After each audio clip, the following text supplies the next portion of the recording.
ബംഗാളിലെ സർക്കാർ സ്കൂളുകളിൽ ഇനി മുതൽ ഇസ്കോൺ ഉച്ചഭക്ഷണം. ഇതിലൊരു പ്രത്യേകതയുണ്ട്. ഇത് പൂർണ്ണമായും സസ്യാഹാരമാണ്. മുട്ട ഉണ്ടാകില്ല. പകരം മുട്ടയ്ക്ക് തുല്യമായ പ്രോട്ടീനുകൾ ലഭിക്കുന്ന സസ്യാഹാരം നൽകും. കൊൽക്കത്തയിലെ സർക്കാർ എയ്ഡഡ് സ്കൂളുകളിലെ ഉച്ചഭക്ഷണ പദ്ധതിയിൽ നിന്നും മുട്ട ഒഴിവാക്കുന്നു. പകരം international society for Krishna consciousness തയ്യാറാക്കുന്ന സസ്യഭക്ഷണം വിതരണം ചെയ്യുമെന്ന് പശ്ചിമ ബംഗാൾ സർക്കാർ പ്രഖ്യാപിച്ചു. ഇപ്പോഴത്തെ ക്രമീകരണം അനുസരിച്ച് ആഴ്ചയിൽ ഒരിക്കലാണ് വിദ്യാർത്ഥികൾക്ക് മുട്ട നൽകിയിരുന്നത്. എന്നാൽ പുതിയ തീരുമാനപ്രകാരം മുട്ടയ്ക്ക് പകരം പനീർ, രാജ്മ, സോയാബീൻ, പയറുവർഗ്ഗങ്ങൾ എന്നിവ ഉൾപ്പെടുത്തിയുള്ള പൂർണ്ണ സസ്യഭക്ഷണമായിരിക്കും നൽകുക എന്ന് ഇസ്കോൺ കൊൽക്കത്ത വക്താവ് രാധാരാമൻ ദാസ് അറിയിക്കുന്നു.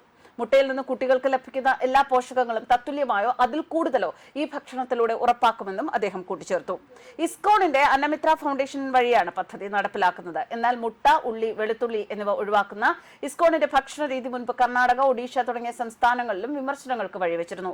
ബംഗാളിലെ പുതിയ BJP സർക്കാർ കുട്ടികളുടെ പോഷകാഹാരം നിഷേധിക്കുകയാണ് എന്നും സംസ്ഥാനത്ത് സസ്യഭക്ഷണം അടിച്ചേൽപ്പിക്കുകയാണ് എന്നും തൃണമൂൽ കോൺഗ്രസ് നേതാവ് ഡെറിക് ഒബ്രയാൻ വിമർശിച്ചു.